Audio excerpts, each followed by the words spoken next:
hormati Bapak Dekan Fakultas Kedokteran Universitas Sumatera Utara, Bapak Wakil Dekan 1, Bapak Wakil Dekan 2, Ibu Wakil Dekan 3, kemudian para pengurus, para panitia, para pembina dari Pengabdian Masyarakat, ada Prof. Arlinda, Dr. Dewi Masita Darlan, kemudian juga Ketua Program Studi, Program Dokter,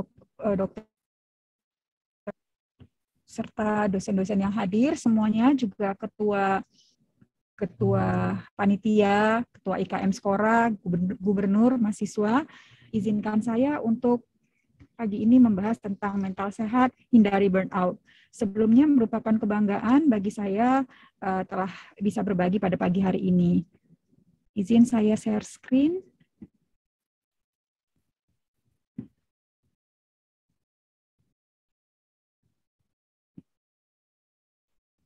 Ya, terlihat ya. Ya, mungkin ini tentang mental sehat dan hindari burnout. Akan ada pembahasan tentang mental sehat, pentingnya menjaga mental sehat, apa itu burnout, perbedaan burnout dan stres, gejala burnout, penyebab burnout, dan cara mengatasi burnout. Nah, kalau kita lihat kesehatan mental, walaupun sering sekali katanya dinomorduakan dibandingkan kesehatan fisik, namun sebenarnya bagian dari kesehatan. Sehat secara mental merupakan kondisi di mana individu merasa sejahtera, baik secara psikologis, emosional, ataupun secara sosial. Biasanya orang yang sudah mencapai aktualisasi diri umumnya akan sehat secara mental. Namun seperti tadi sudah dikatakan juga pada waktu sambutan, bahwa memang kesehatan mental ini masih saja merupakan nomor 2, kemudian gangguan-gangguan mental masih di stigma. Jadi memang perlu perjuangan bagi kita untuk menyetarakan kesehatan mental sama dengan kesehatan fisik. Kalau kita lihat kesehatan mental yang baik, ini adalah ketika batin kita berada dalam kondisi yang tentram, tenang, sehingga kita bisa menikmati kehidupan sehari-hari, serta kita bisa menghargai orang lain di sekitar. Dan hal ini tentu saja berpengaruh terhadap bagaimana kita berpikir, merasa sesuatu, bertindak, serta membuat keputusan. Juga akan terlihat bagaimana seseorang menangani stres dan bagaimana ia berinteraksi dengan orang lain. Kadang-kadang memang dia tidak gangguan jiwa, tapi kalau kita berhubungan dengan orang itu ada yang salah.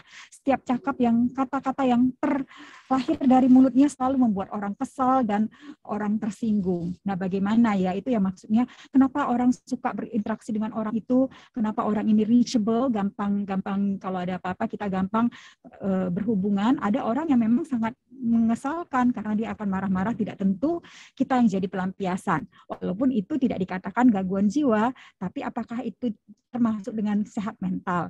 Kita akan bahas lagi mungkin. Mengapa kita penting menjaga kesehatan mental? Karena ini juga hanya berlaku pada orang, bukan hanya berlaku pada orang dewasa yang produktif, tapi baik anak-anak, remaja, bahkan lanjut usia pun harus peka dan sadar terhadap kesehatan mental.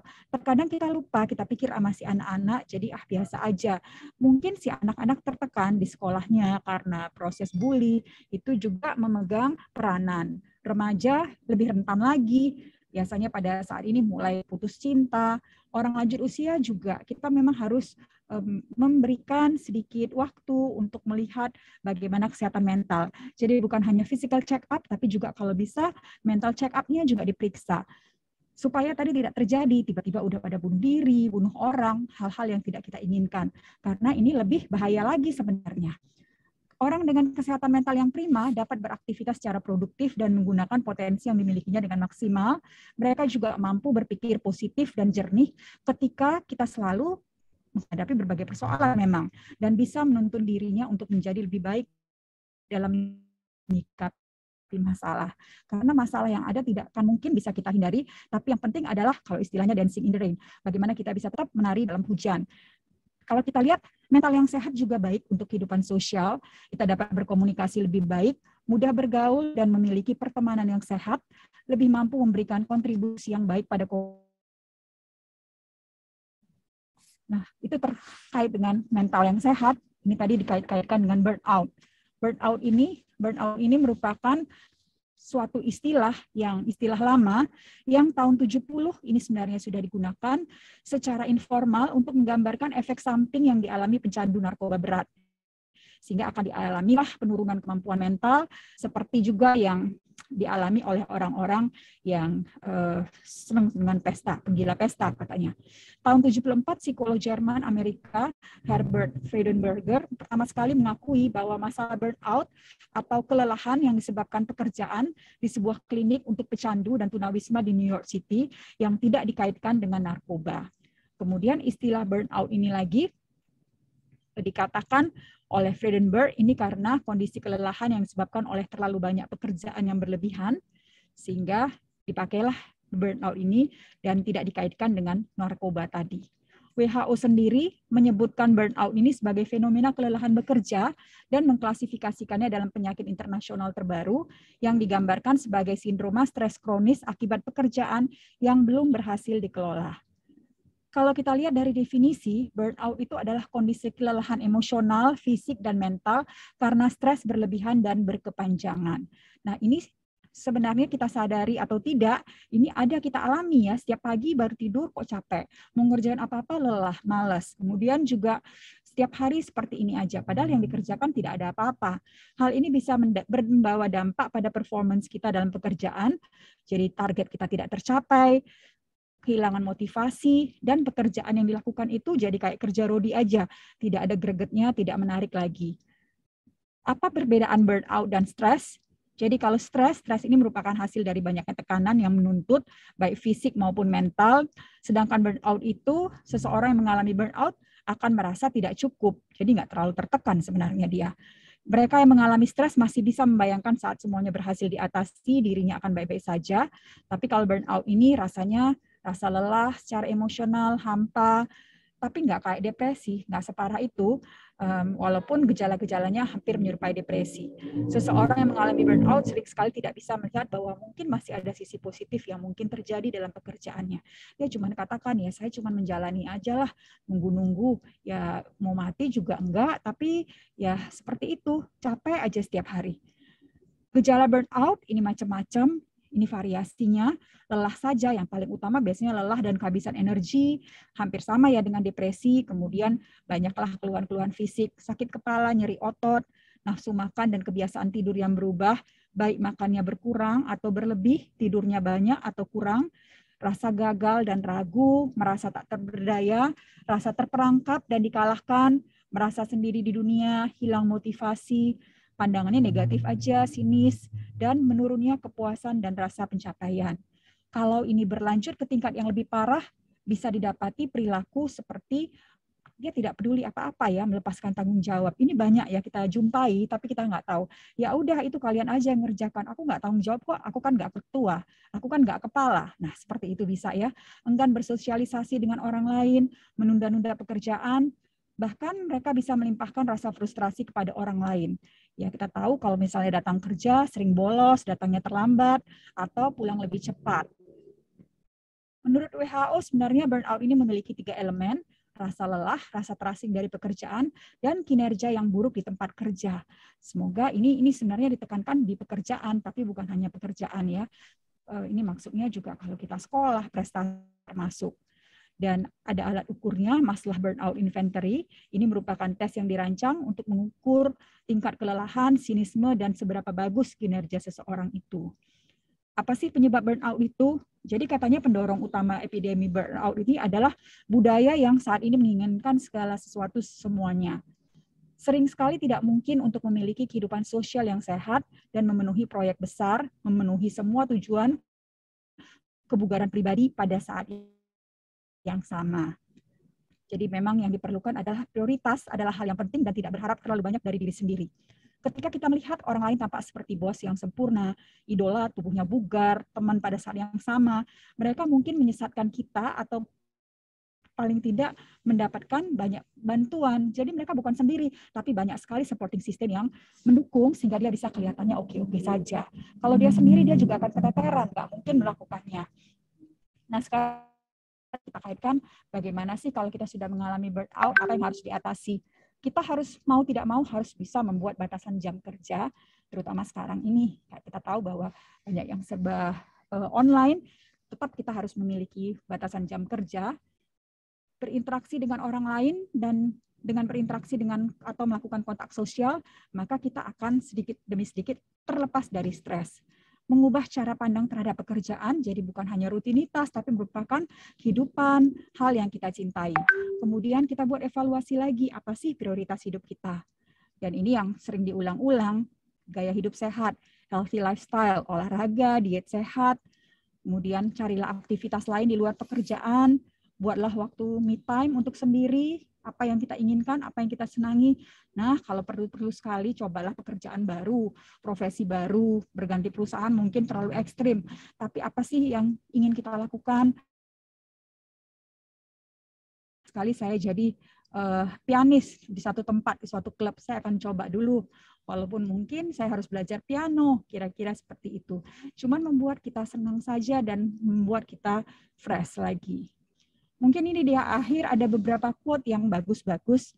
Jadi ini ada yang, you don't have to control your thought, you just have to stop letting them control you.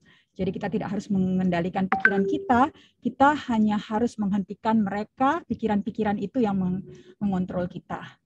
Kemudian tetap ada harapan, bahkan kalau otak kita mengatakan sudah tidak ada harapan, tapi kita percayalah bahwa tetap ada suatu harapan. Kita tidak bisa mengontrol segalanya. Kadang-kadang kita hanya memerlukan supaya bisa rileks dan memiliki keyakinan bahwa segala sesuatu akan bekerja dan kita hanya menunggu saja dan melihat itu terjadi. Kebahagiaan dapat ditemukan bahkan di waktu-waktu yang gelap, jika kita ingat untuk hidupin lampu, katanya. Dan PR ini adalah bagaimana kita membalikkan ke kesehatan kita lagi, power kita lagi. Dan biarkanlah kisah-kisah kita berlalu, biarkan diri kita untuk hadir pada saat ini. Jadi nggak usah mikirin masa lalu, saya itu dulu begini, begitu. Yang penting sekarang adalah who you are right now. Saya pikir itu saja yang bisa saya sampaikan. Terima kasih. Saya kembalikan kepada Samuel sebagai moderator. Terima kasih. Baiklah, terima kasih kepada Dr. Elmeida Effendi atas penyampaian materi yang pastinya sangat bermanfaat untuk kita semua. Selanjutnya adalah sesi tanya jawab, dokter. Kepada para peserta yang ingin bertanya, dipersilakan untuk mengirimkan pertanyaannya melalui kolom chat Zoom dengan format nama _pertanyaan. Atau bagi peserta yang ingin bertanya secara langsung, boleh menggunakan fitur raise hand, kemudian akan kami persilakan untuk menghidupkan mikrofonnya.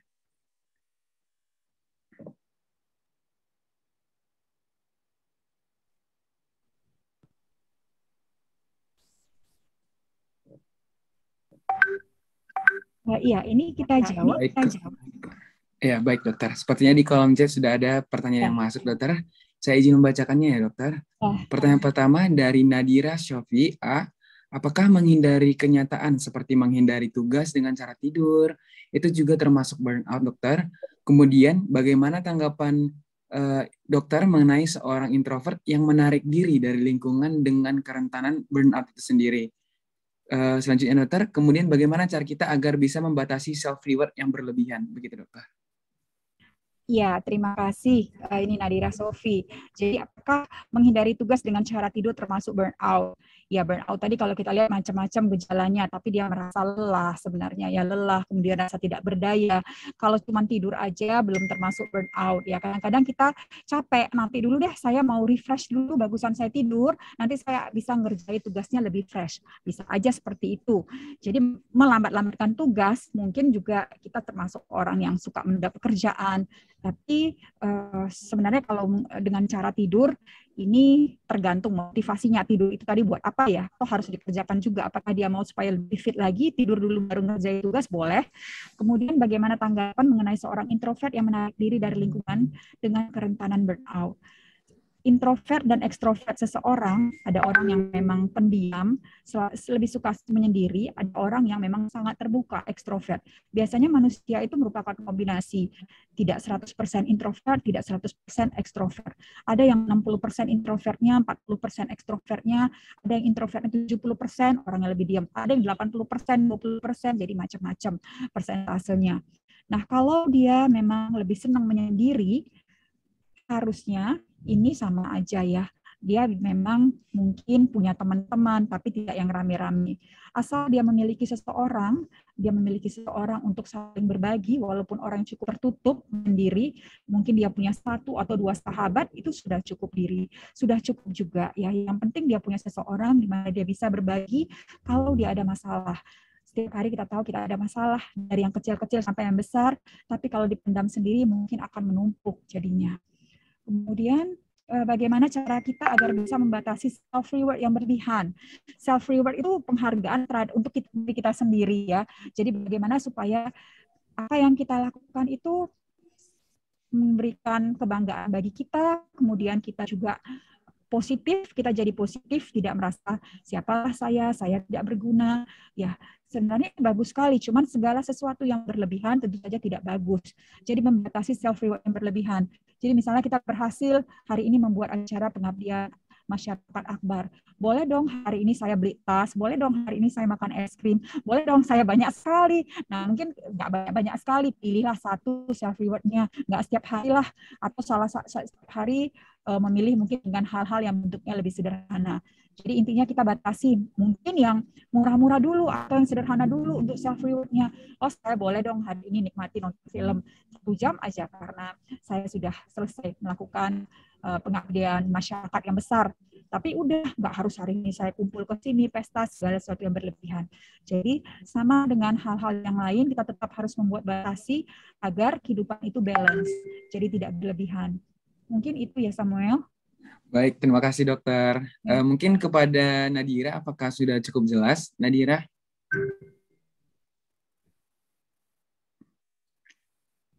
Oke, baik. Sepertinya sudah cukup jelas buat Nadira. Selanjutnya dokter, ada pertanyaan yang masuk ini dokter. Saya izin membacakan ya dokter. Ada dari Panti Asuhan Elim HKBP. Pertanyaannya, rutinitas di Panti Asuhan di sini sudah tersusun dan terjadwal. Apakah hal ini dapat mendorong terjadinya burnout? Kemudian melihat motivasi anak-anak asuh yang semakin menurun, bagaimana solusi yang bisa dokter tawarkan? Terima kasih. Sekian dokter untuk pertanyaannya. Terima kasih. Jadi memang harus terjadwal, tersusun dan terjadwal segala sesuatunya. Tapi kalau bisa ada jam-jam di mana ada kemungkinan kita melakukan suatu hal yang bersifat spontanitas dan merangsang kreativitas. Jadi misalnya Senin sampai Minggu, walaupun sudah tersusun dan terjadwal secara rapi, mungkin ada jam, misalnya di saat jam makan siang, ada sesuatu yang terjadi. Sesuatu yang, wah, kira-kira dapat penghargaan, atau dibacakan apa, di saat upacara pagi hari, mungkin ada sesuatu yang kaget, dan mungkin ini semi bersifat surprise, dan ini akan meningkatkan hal-hal motivasi si anak. Jadi nggak begitu-begitu aja. Segala sesuatu yang begitu-begitu aja akan membosankan tadi ya. Memang ada orang yang senang segala sesuatu itu memang lebih datar-datar saja. Tapi dalam hubungan, setiap hubungan juga yang datar-datar perlu juga, misalnya kalau pacaran perlu juga berantem-berantemnya sedikit, katanya bunga-bunganya supaya lebih enak lagi. Nah begitu juga kalau misalnya, jangan kebanyakan, kalau kebanyakan payah ya. Nah kalau misalnya, ini juga kalau misalnya ada jadwal, ya tentunya jangan setiap hari ini kayak kita dulu waktu sekolah mungkin senang sekali, guru nggak masuk, ore cepat pulang, kan senang ya dulu ya. Ya jangan sering-sering, mungkin ada guru pengganti, tapi mungkin ya lebih cepat 5 menit, ya syukurlah gitu ada yang bisa sesuatu. Demikian juga jangan sampai hal-hal yang tersusun dan terjadwal ini menggembok kreativitas kita. Jadi sudah bagus, tapi mungkin dicari caranya apa yang bisa dilakukan di yang tersusun, jadwal tersusun itu mungkin. Mungkin itu, Samuel. Baik, terima kasih dokter atas jawabannya. Mungkin kepada Panti Asuhan Elim, apakah sudah cukup jelas atau ada pertanyaan lanjutan? Baik, sepertinya sudah cukup jelas dari Panti Asuhan Elim. Kita lanjutkan ke pertanyaan berikutnya. Ada pertanyaan yang masuk, dok. Izin membacakan. Muhammad Faiz Islan. Apakah ada faktor makanan dan minuman yang bisa membuat burnout secara berlebihan, dokter? Iya, terima kasih Faiz. Jadi mungkin faktor-faktor makanan dan minuman, selama ini kita percayai bahwa makanan dan minuman yang sehat, biasanya ini lebih berfaedah lagi. Jadi ada makanan-makanan yang tanda petik ya, makan atau minuman seperti misalnya zat-zat yang menimbulkan adiktif, ini juga sebenarnya tidak terlalu bagus. Kemudian misalnya kita pakai kayak apa ya, ya istilahnya narkoba, itu juga nggak bagus. Kadang-kadang nikotin, ini juga nggak, kafein walaupun katanya stimulan, kadang-kadang juga kalau penggunaannya yang terlalu berlebihan, kita anak-anak sekarang kan selalu ngopi di mana-mana, itu juga tidak terlalu dianjurkan. Yang lebih bagus tentu saja ya junk food juga sebenarnya nggak bagus. Kalau dilihat-lihat mungkin ada beberapa hal ya yang bagus ya, tetap itu salmon, yang brokoli, yang biasanya yang makanan-makanan segar yang mengandung omega dan macam-macam, itu biasanya membuat kita lebih tahan. Seperti jiwa yang sehat terdapat dalam tubuh yang sehat tadi ya. Jadi makan minuman juga kita mulailah membiasakan mungkin ya yang sugar free. Kalau sekarang kan udah kita lihat udah mulai masuk ya ke hal-hal yang seperti itu. Orang lebih care lagi. Misalnya buat jus juga mau yang langsung, yang asli, yang buah-buah sayuran yang organik. Nah, itu mungkin tentu saja membuat kita juga lebih percaya diri, badan kita lebih prima, dan ini juga sangat berpengaruh, baik itu secara sugesti juga untuk burnout-nya. Itu yang baik. Ya. Baik, terima kasih kepada Dr. Ameida atas jawabannya. Kepada Faiz, apakah sudah cukup jelas untuk jawaban dari dokternya? Cukup jelas, terima kasih. Baik, terima kasih kembali buat Faiz. Kita lanjutkan ke pertanyaan berikutnya. Ada dari Samsul Koayer. Apakah burnout akan berdampak pada kegangguan jiwa, dokter? Bisa ya, bisa tidak. Yang pasti burnout itu akan membawa dampak kepada produktivitas kita. Karena kita selalu merasa lelah dan akhirnya akan turun semuanya. Tapi kalau burnout yang berkepanjangan, berlama-lama, kemudian dia akan merasa tidak bergairah. Ini kadang-kadang bisa juga menjadi depresi. Jadi orang jadi depresi karena gejala-gejalanya tadi hilang minat, rasa mudah, rasa lelah, lama-lama dia sedih untuk apa, rasa meneruskan pekerjaan seperti ini. Dan ini kita harus was-was juga melihat apakah memang dia cuma murni burnout saja atau sudah jadi depresi atau tiba-tiba sudah menghayal yang tidak ada psikotiknya lagi. Jadi memang yang pasti burnout ini tidak bagus untuk kejiwaan. Jadi jiwa kita juga perlulah supaya lebih tertantang lagi dalam mengerjakan sesuatu, jadi tidak merasa lelah, capek, dan tidak semangat. Mungkin itu ya, Samuel. Baik, terima kasih dokter. Mungkin kepada Samsul, apakah sudah cukup jelas untuk jawabannya? Jelas, makasih dokter. Baik, terima kasih kembali kepada Samsul. Kita lanjutkan ya dokter untuk pertanyaan berikutnya. Pertanyaan yang masuk, izin membacakan pertanyaan dokter. Dari M. Arya Mukita Lubis, izin bertanya dokter, apakah untuk mengetahui kita burnout atau tidak, kita harus ke psikiater terlebih dahulu dokter? Terima kasih sebelumnya dokter.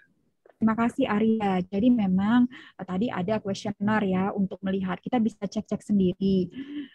Dan untuk biasanya kita kan ingin diagnosis atau segala sesuatu boleh ke psikiater. Tapi kalau udah kita lihat walaupun nggak tegak, mungkin ada ciri-cirinya, kayaknya ini 1-2 kayak gue banget nih, tapi apa iya atau enggak.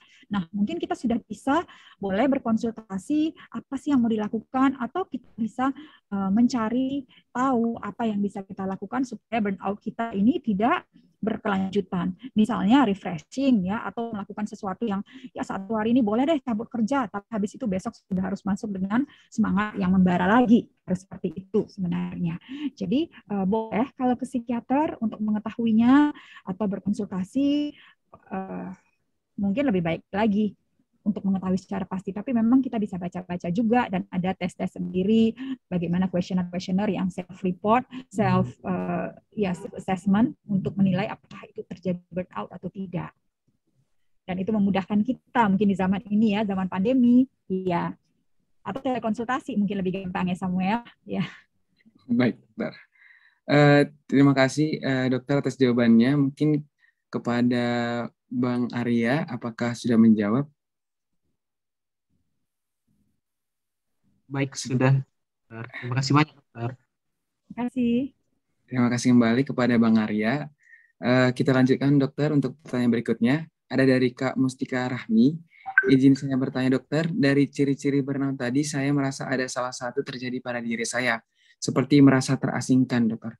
Merasa sendiri, terkadang tiba-tiba merasa sedih, ingin menangis, dan juga merasa selalu menyalahkan diri sendiri. Bagaimana cara mengontrol pikiran itu, dokter? Meskipun telah menyibukkan diri, tetapi terkadang tetap ada juga rasa keraguan dan menyalahkan diri tersebut. Itu bagaimana ya, dokter, untuk solusinya?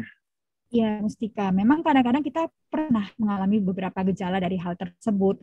Kemudian mungkin kita harus bedakan lagi apakah ini cuma burnout atau sudah masuk depresi ya.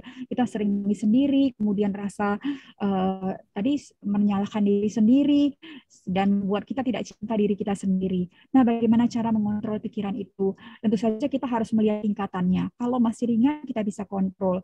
Tapi kalau memang nanti kayaknya dengan berbagai terapi perilaku tidak bisa ada perbaikan, mungkin boleh saja ke psikiater, mungkin diperlukan juga zat untuk mengontrol zat kimia di otak yang gonjang-ganjing. Tapi yang pasti adalah coba tetap lakukan gaya hidup sehat tadi. Senang nggak senang, mau nggak mau paksa diri untuk bisa berolahraga. Kemudian biasanya dengan olahraga nanti akan keluar endorfin bikin kita semangat ya.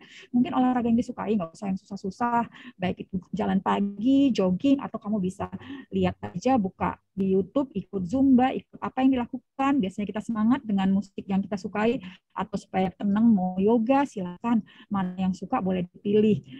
Kemudian biasanya kita pada saat burnout ini juga malas apa-apa. Kalau depresi malas apa-apa.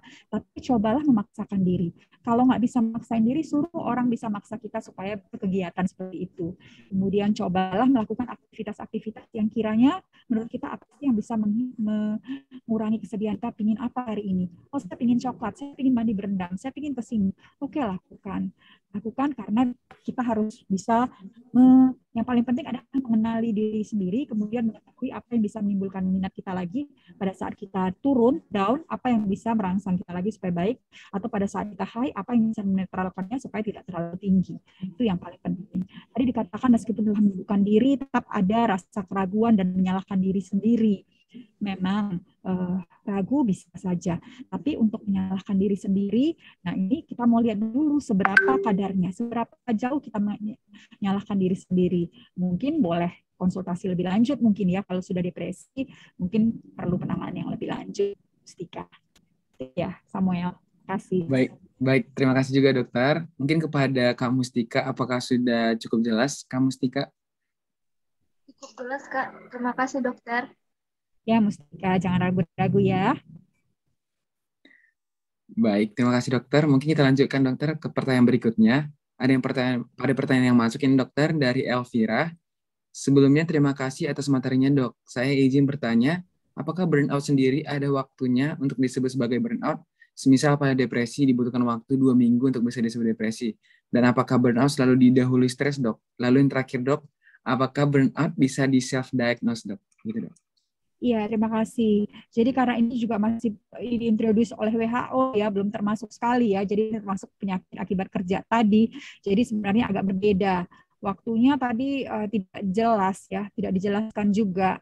Dan burnout selalu dahului stres, enggak juga ya.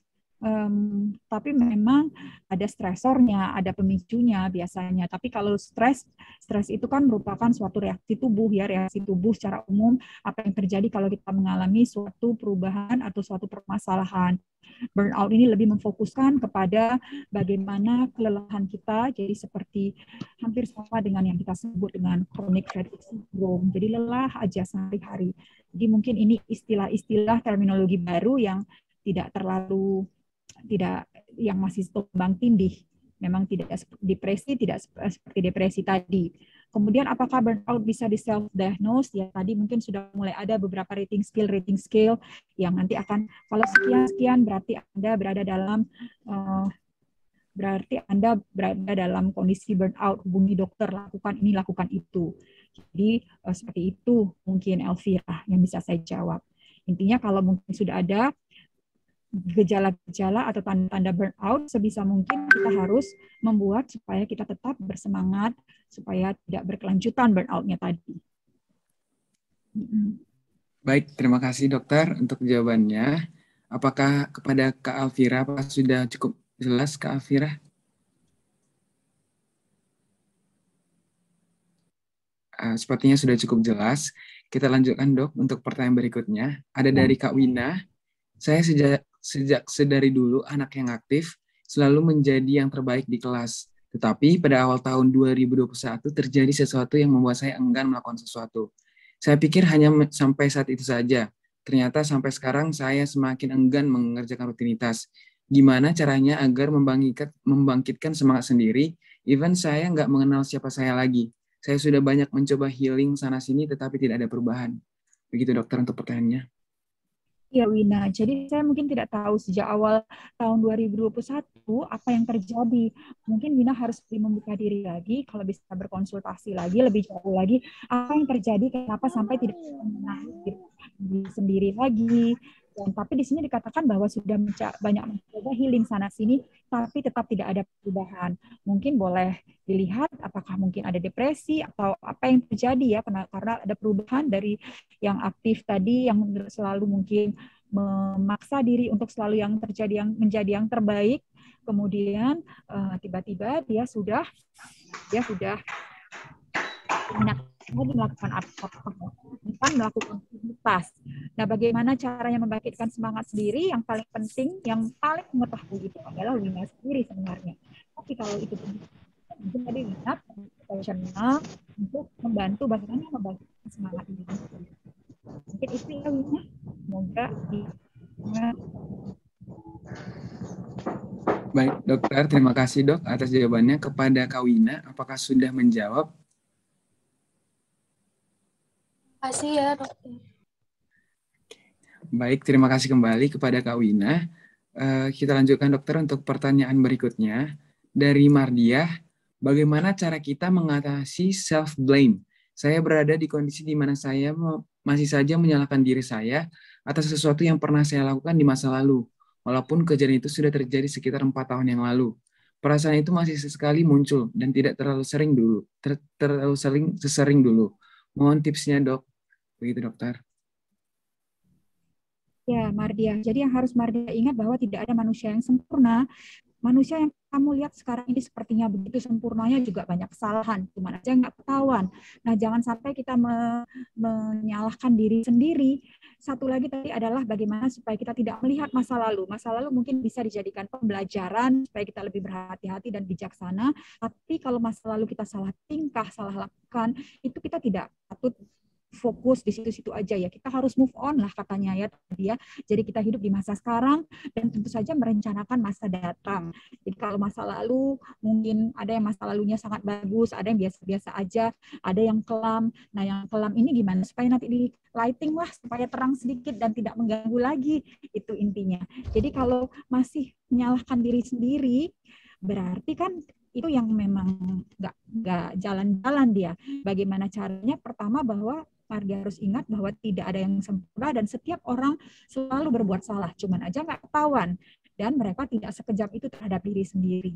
Jadi kamu harus lebih mencintai diri sendiri, menghargai diri sendiri, dan menerima diri sendiri. Bahwa diri yang nggak sempurna ini juga bisa berproses sehingga lebih baik lagi. Prinsipnya mungkin hari ini lebih baik daripada hari esok. Itu ya mungkin. Baik, terima kasih dokter. Berarti balik lagi ya dokter, kita harus self-love dulu ya dokter. Ya, kita harus self-love dulu, self-accept juga ya, menerima diri kita sendiri. Baik, dokter. Sepertinya untuk kepada Kak Mardia, apakah sudah menjawab Kak Mardia? Sepertinya sudah cukup jelas dari Kak Mardia. Sepertinya semangat dari teman-teman ini banyak sekali pertanyaan masuk, dokter. Kita lanjut lagi ya, dokter? Boleh. Oke, baik dokter. Kita lanjut ke pertanyaan berikutnya. Ada dari Bang Rasoki Nasution. Apa tanda-tanda awal orang yang mengalami burnout? Apakah langkah-langkah yang dilakukan apabila ada teman yang mengalami burnout? Terima kasih. Sekian, dokter. Ya, jadi dari segala macam teori itu, yang paling sering kelihatan lelah, aku kok capek kali ya, baru bangun tidur tadi, males lah ini. Jadi dia mulai capek aja, apa-apa lelah. Padahal kita lihat tidur jam 9 malam, bangun jam 10 pagi, tetap capek, tetap lelah. Terus apa yang dikerjakannya udah mulai nggak prima lagi, udah asal jadi aja. Jadi itu mungkin tanda awal, apa-apa malas, kemudian dia udah mulailah bengong-bengong sedikit ya, menyendiri. Itu yang biasanya dialami. Jadi merasa kok gini-gini aja hidup saya, kok bosan. Nah, itu adalah tanda-tanda awal. Langkah apa yang dilakukan bila ada teman yang mengalami burnout? Ya kalau dia tidur-tiduran aja, bangunin, ajak, tarik supaya dia melakukan aktivitas. Kalau dia nggak suka, tadi ajaklah dia acara-acara seperti misalnya nih acara sekarang. Di antara kuliah ada kegiatan-kegiatan ekstrakurikuler, ada hal-hal yang lain. Misalnya ada kegiatan-kegiatan ini diajak dia. Jadi ini kan sebenarnya suatu merupakan juga membangkitkan kreativitas dan membuat recharge lagi ya. Jadi hal-hal dari yang biasa dilakukan ini sesuatu yang bisa membuat dia lebih semangat. Harusnya seperti itu sih, Mas Oki. Ya. Baik, terima kasih dokter. Kepada Bang Rasoki, apakah sudah menjawab Bang Rasoki? Ya, terima kasih Bu Dokter. Cukup jelas. Baik. Ya. Terima kasih kepada Pak Rasoki. Kita lanjutkan dok untuk pertanyaan berikutnya. Sepertinya untuk pertanyaan berikutnya ini sudah ada di materi, tapi mungkin dokter bisa menambahkan lebih lanjut, dokter. Pertanyaan dari Ramos, apakah penyebab paling sering dari burnout ini? Terima kasih dokter. Ya, jadi burnout ini awalnya karena target kita ini lumayan tinggi. Kita pikir kita bisa mengerjakan segala sesuatu itu secara semuanya. Terus akhirnya kita capek sendiri. Itu ya mungkin yang paling ini ya Ramos. Kita lihat orang kok bisa sih dia begini. Kita nggak tahu dayang-dayangnya berapa puluh ribu yang membantu dia seperti itu supaya tampil seperti itu. Sehingga memang teamwork yang paling penting, teamwork. Sehingga kita juga nggak capek dalam melakukan berbagai hal. Kadang-kadang dia pikir saya harus target ini, tapi kok capek. Terakhirnya awalnya semangat, tapi lama-lama jadi lelah sendiri. Jadi mungkin kita harus buat prioritas tadi caranya. Apa dulu yang mau kita kerjakan? Oh, saya mau ini dulu, baru ini. Bukan berarti mengabaikan, tapi mengurutkan saja. Mungkin itu ya, Ramos. Baik, terima kasih dokter. Apakah kepada Bang Ramos, apakah sudah menjawab? Oke, baik. Sepertinya sudah cukup jelas dari Bang Ramos. Kita lanjutkan ke pertanyaan berikutnya, dokter. Ada dari Kak Adela Fieradita Putri. Bipolar merupakan salah satu gangguan mental. Nah, menurut dokter sendiri, apakah seorang bipolar dapat mempengaruhi kesehatan mental di lingkungan sekitarnya? Jika iya, bagaimana cara kita menghadapinya agar kesehatan mental kita dapat tetap terjaga? Sekian, dokter. Ya, jadi ini bipolar ini sekarang cukup banyak dialami orang. Dan karena dulu pernah ada artis yang ngaku bipolar, kemudian kita searching, jadi orang sekarang mulai nggak malu, I'm bipolar, so what's wrong gitu ya, udah mulai bangga, nggak malu lagi menyembunyikannya. Sebenarnya untuk orang yang bipolar yang mendapatkan terapi yang berkelanjutan, terus menerus mengontrol dirinya, ini aman-aman saja. Tapi kalau misalnya dia tidak melakukan maintenance terapinya, kadang-kadang mood-nya terlalu tinggi, nanti mengganggu orang-orang sekitarnya. Jadi kadang-kadang kalau dia udah mengganggu orang sekitarnya, ini yang susah. Ini lingkungan sekitarnya. Dan kalau kita mungkin termasuk lingkungan yang dipengaruhinya, kita boleh mengingatkan, kamu udah makan mood stabilizer nggak sekarang? Kok kayaknya high sekali? Kamu kok semangat sekali? Kamu kok kayaknya nggak capek-capek ya? Nggak tidur-tidur? Nggak mungkin bipolarnya lagi maniknya lagi kumat, atau sebaliknya lagi depresi lagi ya. Mungkin itu yang kita katakan ya. Jadi bagaimana menghadapi agar kesehatan mental kita tetap terjaga tadi. Mungkin ini secara tadi udah juga, tapi mungkin diulang aja ya. Yang pasti kita harus melakukan hal yang kita sukai. Kemudian kita harus bisa memupuk self love terhadap diri sendiri. Kemudian kita harus berinteraksi dengan yang lain, jadi kita bisa bertukar pikiran. Kemudian sesekali kita lakukan hal-hal yang jarang kita lakukan, sehingga bisa menambah kreativitas kita dan menambah semangat kita lagi, dengan harapan besok lusa kita akan lebih bersemangat lagi menjalani hidup. Dan kemudian kalau kita melakukan kesalahan, jangan diingat-ingat terus kesalahannya. Mungkin itu dijadikan pembelajaran tanpa harus merasa diri bersalah, karena manusia nggak ada yang sempurna. Mungkin itu ya, Dela. Baik, terima kasih dokter. Untuk Kak Dela, apakah sudah menjawab, Kak Dela? Ya, sudah menjawab. Terima kasih moderator. Terima kasih dokter. Ya, Dela. Kita lanjut ya dokter untuk pertanyaan berikutnya. Ada dari Nur Ajijah. Izin bertanya dok, apa solusi terbaik bagi orang-orang yang sudah terdampak atau bahkan sudah mengalami burnout? Terima kasih dok. Ya, jadi biasanya kalau sudah berdampak tadi ada mungkin di yang terakhir juga ya, apa yang harus dialaminya. Yang pertama tadi memang membuat suatu hal yang bisa meningkatkan semangatnya lagi. Jadi kalau dia merasa lelah, capek, dia harus bisa mengganti aktivitas dia, yang mencari aktivitas dia yang bisa menyemangati lagi, terus memaksa dirinya untuk berinteraksi dengan orang lain. Jadi dengan berinteraksi dengan orang-orang yang sesuai, mungkin ini dia akan semakin bagus ya, bisa ditarik dari burnout-nya. Terus tetap melakukan gaya hidup sehat tadi. Jadi biasanya ada hal-hal yang membuat dia tidak semangat, ini karena mau nggak mau dipaksain olahraga, dipaksain rekreasi, dipaksain kerja pengabdian masyarakat, dia hilang burnout-nya walaupun awalnya dia asal-asalan. Jadi kalau misalnya memang terus berkelanjutan, memang tidak ada salahnya kita hubungi psikiater supaya dilihat apakah burnout atau udah sampai ke depresi, udah yang lebih parah lagi. Mungkin itu ya Azizah. Tapi tetap mengajak orang-orang tadi untuk terus berinteraksi dan bekerja sama dan membantunya mencari hal-hal apa yang bisa menikmatinya sehingga bisa recharge dia kembali. Baik dokter, kepada Kak Nur Azizah, apakah sudah cukup jelas Kak? Alhamdulillah sudah Kak. Dan terima kasih kepada dokter dan terima kasih juga kepada panitia. Ya, terima kasih Azizah. Baik, terima kasih juga kembali kepada Kak Azizah. Kita lanjutkan dokter, untuk pertanyaan berikutnya ada dari Kak Rahel Ulina. Izin bertanya dok, apakah sedih yang sampai berhari-hari itu termasuk ciri depresi dok? Ya, terima kasih Rahel. Jadi depresi itu adalah kondisi di mana mood seseorang itu sedih, sering menangis, kemudian ada beberapa gejala lagi.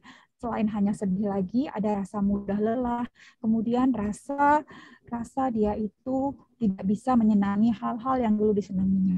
Kalau dulu dia senang main basket, sekarang nggak suka lagi, apapun nggak mau. Biasa senang dibayari, ditraktir orang, ini dibayarin makan-makan keluar, dibayarin juga nggak mau lagi. Di samping itu sedih, kemudian ada lagi beberapa, itu gejala utamanya. Kemudian ada lagi beberapa gejala tambahan seperti rasa tidak berharga, kemudian rasa bersalah, rasa ingin mati, bahkan keinginan bunuh diri. Itu yang beratnya tadi. Nah, ciri depresi bisa saja. Kemudian ada lagi mungkin yang kita sebut dengan distimia. Itu juga kesedihan yang berlama-lama. Untuk depresi biasanya tegaknya 2 minggu, tapi kalau distimia itu begitu-begitu aja, tidak separah depresi, tapi ya sedih, memang selalu sedih, jadi sampai 2 tahun, tapi tidak mengganggu kondisi sehari-hari. Ada teman kita melo terus mukanya ya, sedih, antara semangat nggak semangat, tapi kuliah masuk juga ya. Jadi beda-beda beda-beda severity-nya, parahannya itu beda-beda kalau yang depresi tadi. Tapi kalau sedih yang sampai berhari-hari itu juga bisa, misalnya kemalangan, bereavement, baru kehilangan orang pasangan atau orang tua. Nah, mungkin ada beberapa hari kita sedih. Ada sih yang memang sampai sedih, kucingnya meninggal juga sampai 2-3 hari kalau emang udah ini sekali. Jadi dilihat dulu apa penyebabnya, apakah kira-kira sesuai nggak penyebabnya dengan sedih yang dirasakannya. Ya kalau pulpen murahannya hilang, nggak mungkin sampai nangis berhari-hari ya. Itu mungkin kita harus lihat juga ya. Itu apakah sejauh mana kesedihannya Rahel. Jadi kalau bisa juga sedihnya nggak dibiarkan, walaupun depresi nggak depresi, terus kita biasanya menghibur diri kita supaya nggak sedih-sedih lagi. Mungkin itu ya Rahel. Baik, terima kasih dokter. Kepada Kak Rahel, apakah sudah cukup jelas Kak Rahel? Baik, terima kasih pada moderator sama dokter. Terima kasih banyak. Terima kasih Rahel. Terima kasih kembali kepada Kak Rahel. Kita lanjutkan ke pertanyaan berikutnya dok. Dari Kak Karisma Nurul Hikmah, apa yang membedakan antara burnout syndrome dengan stres kerja biasa dok? Karena saya kan beraktivitas sebagai mahasiswa sekaligus kerja dok. Jadi khawatir kalau aktivitas tersebut menimbulkan burnout yang berlebihan. Terima kasih dok. Ya, Harisma. Jadi sebenarnya burnout itu adalah kelelahan tadi ya, kelelahan karena rasa bosan tadi, kemudian rasanya tidak bersemangat. Sedangkan stres kerja itu kita misalnya menghadapi permasalahan dalam pekerjaan sehingga kita harus bereaksi. Kemudian kalau kita memang syukur sekali beraktivitas sebagai mahasiswa sekaligus kerja, tadi kan dikatakan mungkin untuk burnout itu penyebabnya adalah kita itu serba banyak target tadi ya, banyak sekali yang harus dicapai, jadi terakhir capek sendiri tadi itu untuk burnout. Tapi sebenarnya sebagai mahasiswa yang bekerja itu sangat-sangat banyak variasinya, jadi kita tidak akan terjebak dalam kuliah saja atau bekerja saja.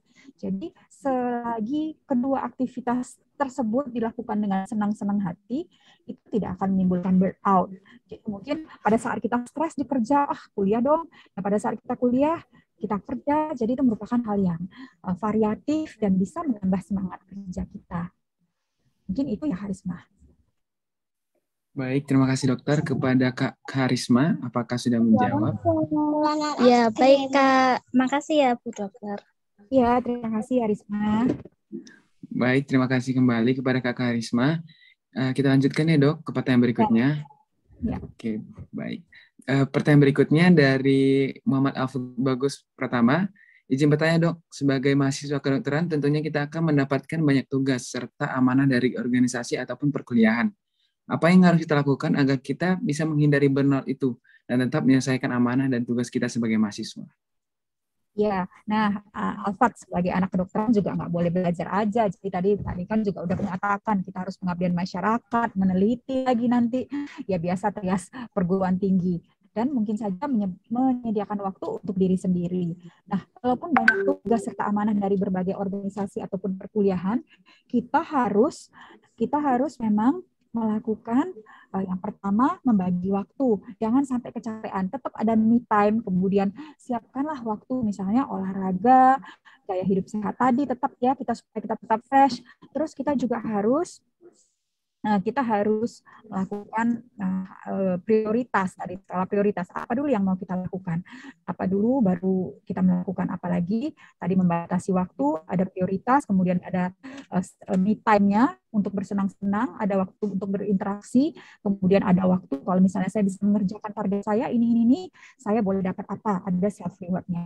Mungkin itu ya Alfa, tapi mungkin ini malah menjadikan kita semakin berkembang, kita bisa melihat mana yang kita suka, dan kadang-kadang melihat kita banyak bermanfaat itu bahkan membuat kita merasa lebih positif lagi dibandingin orang lain. Ya. Baik, terima kasih dokter. Kepada Bang Alfat, gimana Bang Alfat? Apakah sudah menjawab? Sudah Bang, terima kasih Bang. Baik, terima kasih kembali kepada Bang Alfat. Kita lanjutkan ke pertanyaan berikutnya, ada dari Sarah Khairunisa. Terima kasih dok atas materinya. Izin bertanya, apa bantuan yang bisa dilakukan jika ada teman yang bercerita ia sedang mengalami kesehatan mental yang tidak stabil? Begitu dokter. Ya, Sarah ini baik sekali sepertinya ya. Jadi kalau ada teman kita mengatakan bahwa kesehatan mentalnya tidak stabil, yang pasti bisa kita lakukan dulu adalah mendengarkan. Kamu nyaman nggak kalau cerita sama saya? Silakan dong, nggak apa-apa, saya mau dengerin. Nah, kemudian kita berilah dukungan-dukungan sendiri. Jadi sebenarnya yang paling dibutuhkan orang adalah ingin didengarkan ya, ingin didengarkan dulu. Jadi nggak perlu solusinya nggak perlu. Kita nggak tahu, oh iya, kalau bisa dikasih solusi. Mudah-mudahan bagus solusi kita dan dia tidak nyalahin kita. Tapi mungkin paling tidak kita dengarkan apa rupanya supaya dia plong, dia lega, dia bisa menceritakan pada kita. Dan mungkin ya tadi ya, jangan pula kita broadcast kemana-mana apa yang dia bilang. Kita langsung kemana-mana, kita upload kan apa ya, mungkin itu private. Nggak apa-apa dong, kamu setiap orang juga punya masalah, saya juga bisa, kamu aman cerita dengan saya. Silakan ceritanya. Dan kalau kita lihat, kalau yang udah gawat-gawat sekali, ya bolehlah kita ajak dia supaya bisa lebih baik lagi berkonsultasi ke yang profesional kalau memang parah tidak stabilnya. Mungkin itu Sarah. Baik, terima kasih dok. Mungkin kepada Kak Sarah, apakah sudah cukup jelas Kak Sarah? Sudah cukup jelas Bang, terima kasih dokter. Baik, terima kasih kembali kepada Kak Sarah. Selanjutnya pertanyaan dari dari Kak Fauziah. Izin bertanya dokter, apakah burnout sendiri bisa sampai ke tahap self-harm dok? Misalnya si penderita benar-benar lelah dengan semua rutinitas yang ada dan segala masalah yang ada muncul sehingga keinginan untuk melakukan sesuatu, muncul keinginan untuk hilang untuk melakukan sesuatu, gitu dokter. Iya Fauzia, jadi bisa saja saking lelahnya bisa mengarah ke depresi, terakhirnya jadi depresi, malah ingin mengakhiri hidup, atau self-harmnya sendiri ya, tidak ingin mati tapi ingin menyakiti diri sendiri tadi supaya sakitnya itu berpindah ke fisik, bukan sakit ke psikis. Jadi memang bahaya sekali, tapi ini bisa Fauzia. Ya. Baik, terima kasih dokter. Kepada Kak Fauziah, apakah sudah cukup jelas Kak Fauziah? Baik, sepertinya sudah cukup jelas dari Kak Fauziah. Kita lanjutkan ke pertanyaan berikutnya dari Bang Lutfi Farhan. Izin bertanya, apakah tanda atau ciri-ciri yang pasti pada seorang yang sedang burnout untuk menemui dokter? Mungkin indikasi untuk menemui dokternya seperti itu, dokter. Ya, indikasi menemui dokter itu sebenarnya kapan aja ya. Kadang-kadang kita nggak harus tunggu burnout kalau mau ketemu dokter. Kalau dokternya kita ingin jumpa aja ya sebenarnya. Jadi ya bisa untuk saling berbicara. Kadang-kadang kita mungkin melihat kita mau curcol, nggak tahu ke siapa, mau bilang, terus bolehlah ke dokter. Dan mungkin ya dokternya juga kita memastikan kenapa sih kita lelah-lelah aja, apakah kita lelah tadi karena memang sakit jantung, atau mudah capek atau enggak, atau memang karena tadi ya. Jadi kapan kita menemui dokter, kapan kita nyamannya aja. Nggak harus sampai parah baru menemui dokter, atau nggak sampai kalau dia sudah ini diagnosisnya atau kita ragu, kapan aja sebenarnya, karena dokter ini juga bukan hanya untuk mengobati, tapi untuk prevention juga bisa ya, memberikan solusi-solusi juga bisa sebenarnya. Dan memastikan dulu tadi ya, emang lelahnya kenapa, kita bilang burnout, taunya bukan burnout lagi, udah lelah jantungnya udah payah taunya. Iya, mungkin itu ya, Lutfi. Baik, terima kasih dokter. Kepada Bang Lutfi, apakah sudah menjawab?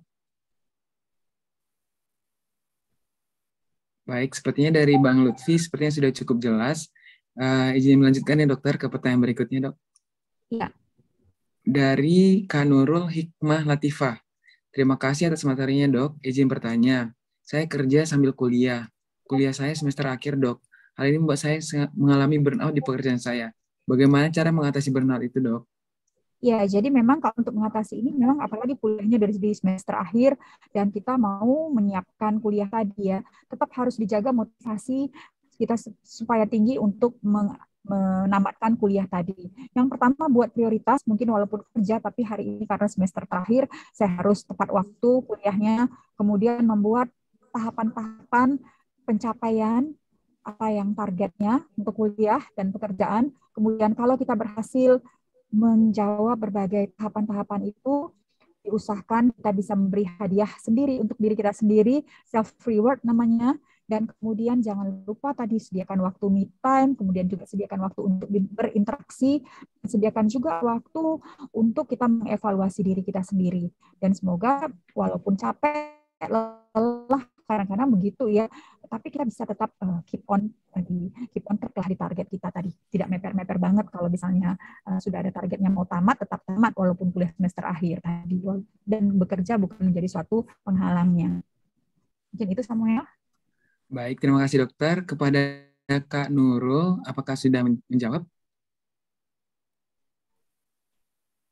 Baik, terima kasih banyak. Terima kasih kembali kepada Kak Nurul. Sepertinya sudah cukup jelas dari Kak Nurulnya. Kita lanjut ke pertanyaan berikutnya dari Kak Nurainun, Sarjana Psikologi. Ya. Izin bertanya, dok, berapa lama orang depresi minum obat? Ya, terima kasih Nur Ainun. Jadi memang berapa lama orang depresi minum obat, itu sebenarnya ada fase-fase pengobatan depresi, ada yang namanya fase akut. Fase akut itu pada saat kondisinya cepat, akut biasanya itu 6 sampai 8 minggu. Kemudian ada fase yang disebut fase lanjutan, itu bertahan biasanya sampai 6 bulan, dan kemudian itu yang kita sebut dengan fase lanjutan atau continuation, dan kemudian apakah diperlukan fase rumatan atau maintenance, itu 1 tahun atau bisa lebih. Nah, bisa saja dilakukan 2 fase saja, akut dan lanjutan, dan boleh juga kalau kita takut, misalnya ada riwayat genetik, kemudian ada episode percobaan, ada gejala percobaan bunuh diri, dan kita ragu, kita boleh melanjutkannya dengan fase maintenance sampai 1 tahun. Kemudian mungkin boleh dipertimbangkan untuk menurunkan dosis obat, dan asal tetap dalam kondisi terkontrol, kita harus selalu pantau terhadap gejala-gejalanya, apakah dia memang sudah remisi atau recovery, atau dia bisa relapse dan recurrent. Jadi itu yang harus dilihat. Sehingga untuk menentukan berapa lama, memang cukup lama. Yang pasti dia harus melewati fase akut dan lanjutan tadi, jadi paling tidak 6 bulan harus diminum obatnya dulu secara teratur. Ya. Baik, terima kasih dokter. Kepada Kak Nurainun, apakah sudah cukup jelas? Mau nanya lagi, boleh nggak kalau masa pengobatan itu berhenti minum obat? Baik, terima kasih kepada Kak Nurainun. Boleh dilanjut jawab dokter? Ya. Jadi kalau untuk depresi memang tidak umur hidup makan obatnya. Jadi cukup 6 bulan, bahkan nanti paling lama 1 tahun, terus stop dia. Jadi beda mungkin untuk penyakit-penyakit seperti skizofrenia, itu mungkin seumur hidup. Tapi untuk depresi tidak, biasanya tidak ya. Jadi memang dia episode-episode, kadang kalau cepat juga paling sudah bisa tidak makan obat lagi. Mungkin itu ya. Maksudnya gini dok, dalam 6 bulan tuh umpamanya dia kan, atau dia berhenti minum obat, sebelum disuruh dokter berhenti minum obat. Itu boleh nggak, Dok, maksudnya? Ya, jadi sebenarnya tidak dianjurkan karena ditakutkan terjadi kekambuhan. Jadi pada saat ini bagus, kemudian nanti bisa kambuh kembali atau nanti lebih parah lagi. Tapi memang banyak yang melakukannya. Jadi biasanya kita tetaplah kalau dokter bilang tunggu dulu pengobatannya, ya tunggu dulu. Nanti dokter akan menurunkan dosis secara perlahan-lahan. Jadi nggak tiba-tiba dia habis obat ya udah nggak kontrol lagi, nggak seperti itu. Jadi sampai dok saya udah bisa berhenti obat nggak? Nah, nanti dikonsultasikan dulu dengan dokter, mungkin lebih tahu, oh iya saya kurangin ya sekarang dosisnya setengah dulu, ini kamu selang-seling, jadi ada tahapan-tahapan menurunkan obat sehingga nggak kagetan nanti, sehingga tidak akan terjadi risiko untuk kambuh lagi. Mungkin itu ya Mbak Nur Ainun. Ya, oke, makasih ya Bu Dokter ya atas informasinya dan sangat bermanfaat buat saya. Ya, terima kasih Bu Nur Ainun. Sama-sama Bu Dokter. Baik, terima kasih dokter. Terima kasih juga kepada Ibu Nur Ainun. Mungkin ini pertanyaan terakhir dok. Walaupun masih banyak pertanyaan lainnya, ini mungkin karena keterbatasan waktu. Pertanyaan terakhir dari Karena Kurniasari. Izin bertanya dok, mulai pertengahan tahun 2020 saya mengalami sulit tidur. Tapi beberapa bulan terakhir semakin parah. Selain itu saya juga merasa lebih sensitif. Saya juga lebih menarik diri dari orang-orang. Apakah hal tersebut menjadi ciri-ciri dari burnout atau menandakan hal yang lain, dokter? Sekian, dokter. Ya, jadi ini sulit tidur. Sulit tidur ini bisa macam-macam ya, tapi beberapa bulan terakhir semakin parah, bisa sensitif. Jadi bisa juga tadi itu gejala dari burnout. Kalau memang ada kelelahan dan gejala-gejala lainnya, bisa juga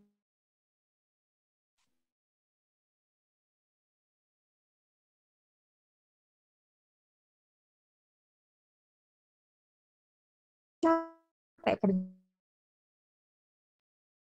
Orang mengatakan sulit tidur, padahal memang kebutuhan tidur pada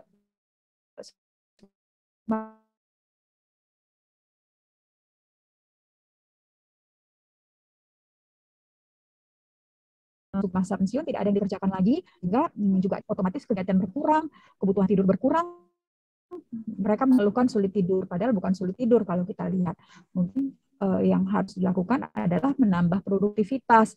Kemudian kalau memang sudah seperti Mbak Rena mungkin sudah capek mungkin ya, tahu mungkin ditanyain atau tidak, tapi coba diteliti dulu, dijadwal dulu apa yang dilakukan dari pagi sampai sore hari sampai malam hari sehingga sulit tidur. Biasanya kalau cukup banyak sih yang banyak mungkin itu.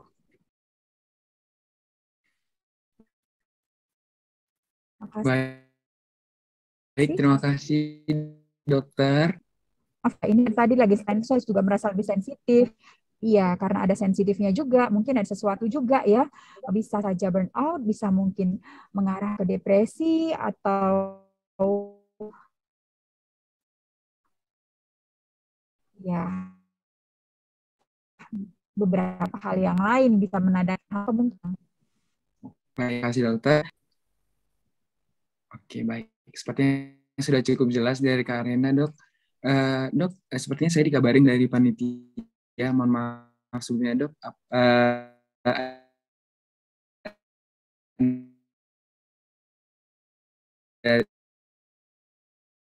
Lanjut ke pertanyaan berikutnya, ada dari Kak Gia.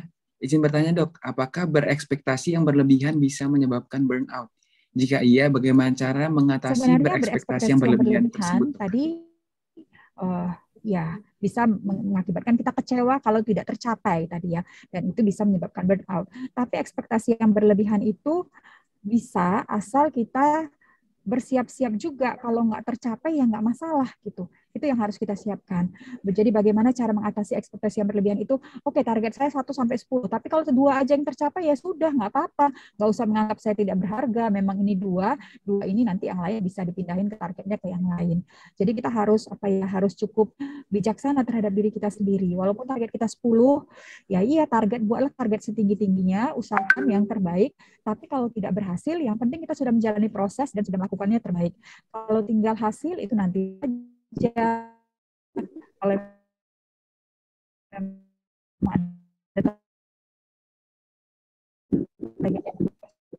sebenarnya kita akan pindahkan ke tahapan waktu berikutnya. Iya, apakah Mungkin sudah itu, Victor, cukup ya? jelas Kak Gia? Oke, baik. Terima kasih kepada Kak Gia. Sepertinya sudah cukup jelas. Kita lanjutkan ke pertanyaan berikutnya dari Kak Suci Sriwayuli. Izin bertanya, Dok, apakah burnout ini sangat berpengaruh kepada kesehatan mental? Dan apakah burnout ini mendekati dengan ciri-ciri psycho?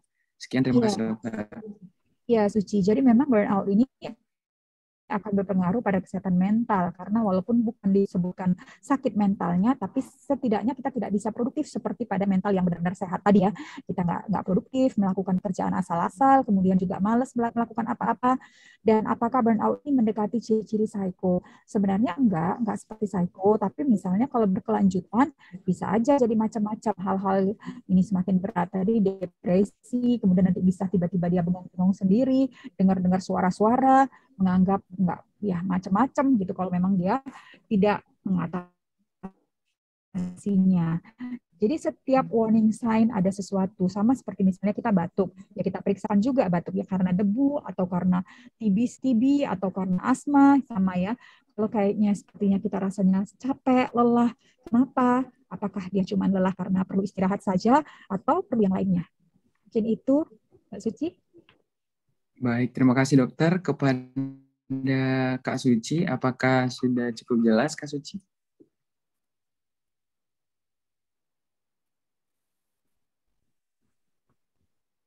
Baik, terima kasih kepada Kak Suci. Sepertinya sudah cukup jelas. Kita lanjutkan ya dok ke pertanyaan berikutnya.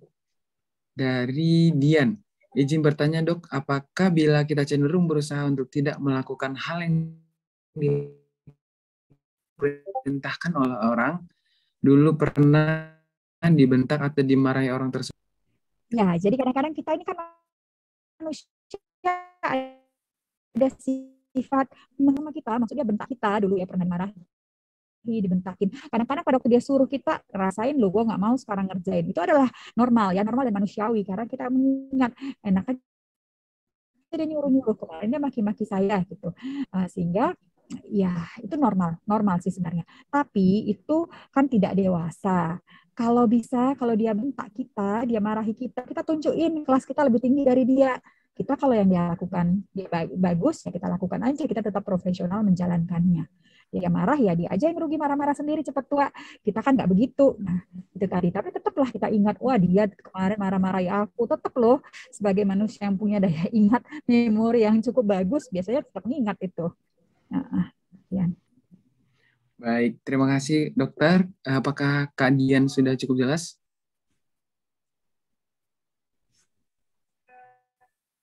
Baik, sepertinya sudah cukup jelas dari Kak Dian juga mempengaruhi siklus menstruasi pada wanita, dok. Terima kasih dokter. Ya, jadi sangat terpengaruh juga dengan pikiran, jadi banyak pikiran, nanti siklus menstruasi yang memanjang atau semakin cepat menstruasinya gitu ya, macam-macam. Jadi sama seperti juga kesehatan fisik, gizi itu juga mempengaruhi siklus menstruasi, dan pikiran tadi, burnout tadi juga. Jadi kalau dia perasaannya juga nggak nyaman, rasanya lelah, capek, memang bisa ada beberapa yang bisa mengganggu siklus menstruasi. Ya. Baik, terima kasih dokter. Kepada Kak Vina, apakah sudah menjawab Kak Vina? Baik, terima kasih Kak Vina. Sepertinya sudah cukup jelas. Kita lanjutkan kepada Bang Doni. Pada orang dengan gangguan yang paranoid, apakah orang tersebut masih bisa melakukan aktivitas seperti membawa mobil tanpa adanya pengawasan dari orang lain? Terima kasih banyak dokter. Ya, jadi memang dulu skizofrenia dianggap sesuatu yang mengerikan. Tapi sekarang dengan penemuan berbagai obat-obat dan kemudian dengan kepatuhan makan obat, penderita skizofrenia atau orang dengan skizofrenia bisa melakukan apa yang dilakukan orang normal. Jadi selagi kita pastikan bahwa dia memakan obat teratur, kontrol teratur, dia tetap bisa melakukan aktivitas seperti membawa mobil tanpa ada pengawasan dari orang lain. Tapi tentunya kita harus lebih waspas bahwa dia memang tidak mengalami halusinasi atau waham. Jadi nggak tiba-tiba seperti tabrakan, katanya kan, tidak akan membahayakan. Itu yang kita pastikan. Kalau kondisinya tetap dalam bentuk yang stabil, dia makan obat, biasanya obat itu akan mencegah dia melakukan hal-hal tersebut. Stigma itu juga mulai berkurang. Kalau dulu dianggap tidak bisa melakukan apa-apa, ternyata sekarang sudah bisa. Ya. Baik, terima kasih dokter atas jawabannya. Kepada Bang Doni, apakah sudah menjawab? Izin dokter. Ya. Tetapi pasiennya, maksudnya orangnya dokter belum pernah berobat dokter, baru pertama kalinya berobat dokter, dan dia membawa mobil dan sering marah-marah gitu dokter. Terutama marah-marahnya kepada orang tuanya. Orang tua. Oh iya, kalau dia nggak makan, belum berobat ya agak berbahaya juga ya.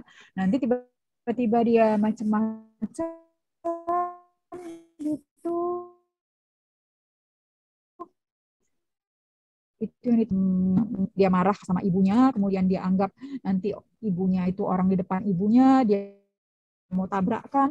Mungkin ada beberapa hal kalau belum dimakan obatnya, mungkin ada yang ditakutkan, dia tidak bisa mengendalikan emosinya, karena obat diperlukan untuk mengendalikan emosi, kemudian juga memperbaiki proses pikirnya yang salah, dan menstabilkan mood-nya tentunya.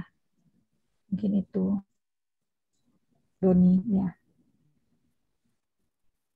Baik, terima kasih dokter. Kepada Bang Doni, apakah ada yang ingin dilanjut, Bang Doni? Tidak. Terima kasih banyak. Terima kasih, Doni. Baik, terima kasih kembali kepada Bang Doni atas pertanyaannya. Sepertinya ada pertanyaan terakhir nih, dokter, dari Kamita Afriani. Assalamualaikum warahmatullahi wabarakatuh. Izin bertanya, dok. Saya minta Afriani, apakah ada pertanyaan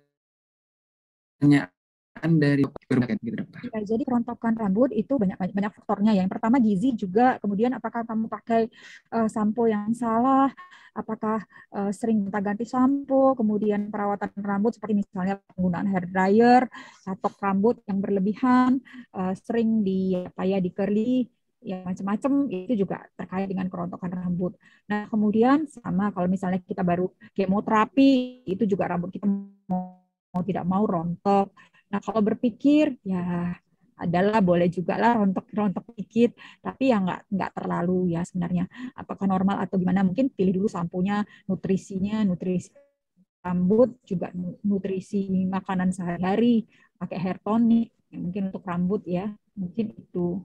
Dan apakah itu berbahaya, dilihat dulu sejauh mana kerontokannya, sebanyak apa kerontokan rambutnya sehari ya. Mungkin itu ya. Baik, terima kasih. Ya. Baik, terima kasih dokter atas jawabannya. Kepada Kamita, apakah sudah cukup jelas, Kamita? Kalau seandainya kapasitas rontoknya itu melebihi ratusan rambut per hari, itu gimana, Kak? Dok.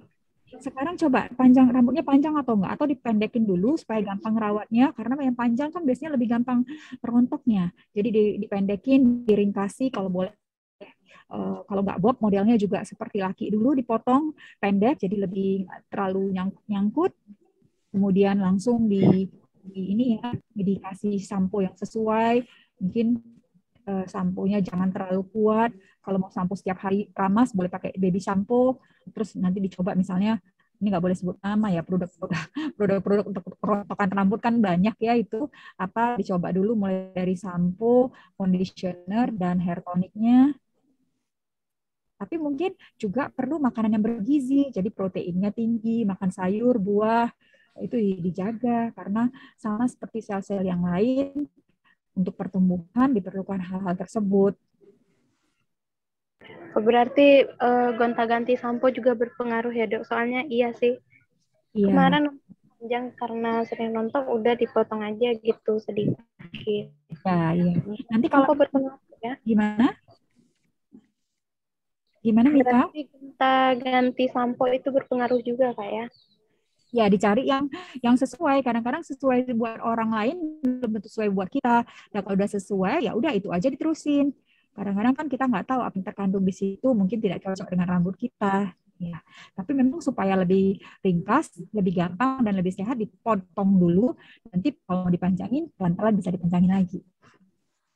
Tapi itu nggak berbahaya kan, Dok?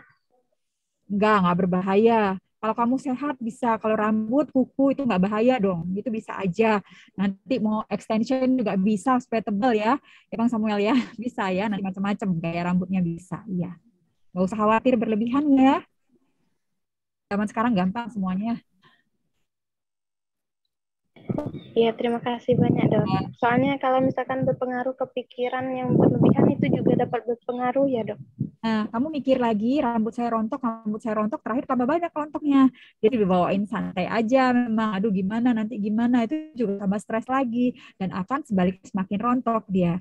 Jadi dibawa, tadi diringkasin rambutnya, keramas, kemudian boleh krimbat atau hair spa sedikit kalau masih dalam rambutnya pendek. Kemudian tadi ya makanan yang bergizi juga. Ya. Jangan terlalu khawatir, Mita. Zaman sekarang nggak ada yang susah ya. Iya dok. Kalau dalam kurun waktu udah hampir sebulanan juga nggak masalah juga dok ya. Ya, nggak masalah, tapi cepat ditindaklanjuti supaya tidak macam-macam. Dipotong pendek aja dulu. Baik dok, terima kasih banyak dok. Ya, sama-sama. Baik, terima kasih Dr. Elmeda atas jawabannya. Sepertinya dari Kamita sudah cukup jelas. Baiklah, karena keterbatasan waktu, pertanyaan tadi menjadi pertanyaan terakhir pada sesi tanya jawab kali ini. Untuk pertanyaan yang belum terjawab, akan kami kumpulkan dan kami teruskan kepada pemateri, dan untuk jawabannya akan segera kami informasikan ke grup peserta. Selanjutnya, saya akan membacakan kesimpulan materi pada sesi kali ini. Mental sehat, hindari burnout. Sehat secara mental adalah keadaan ketika individu merasa sejahtera, baik secara psikologis, emosional, ataupun secara sosial. Burnout adalah kondisi kelelahan emosional, fisik, dan mental karena stres berlebihan dan berkepanjangan. Gejala burnout yang mungkin bisa dirasakan yang pertama adalah merasa lelah dan kehabisan energi sepanjang hari, kemudian rentan sakit kepala, sering sakit atau nyeri otot, kemudian nafsu makan dan kebiasaan tidur yang berubah-ubah. Kemudian cara mengatasi burnout ada yang pertama, membuat batasan jam kerja, berinteraksi dengan orang lain, dengan berinteraksi atau kontak sosial, maka akan mudah melepaskan stres. Kemudian, mengubah cara pandang terhadap pekerjaan yang dilakukan. Dan yang terakhir, evaluasi kembali prioritas hidup kita masing-masing. Sekian untuk kesimpulan materi mental sehat, hindari burnout. Sekali lagi terima kasih banyak kepada Dr. Elmeda Effendi, Magister Kedokteran Jiwa, Spesialis Kedokteran Jiwa Konsultan, atas waktu dan ilmunya yang pastinya sangat bermanfaat untuk kita semua. Saya juga memohon maaf apabila terdapat kesalahan kata atau perbuatan yang kurang berkenan selama memandu materi ini. Saya Samuel pamit undur diri, saya kembalikan kepada MC.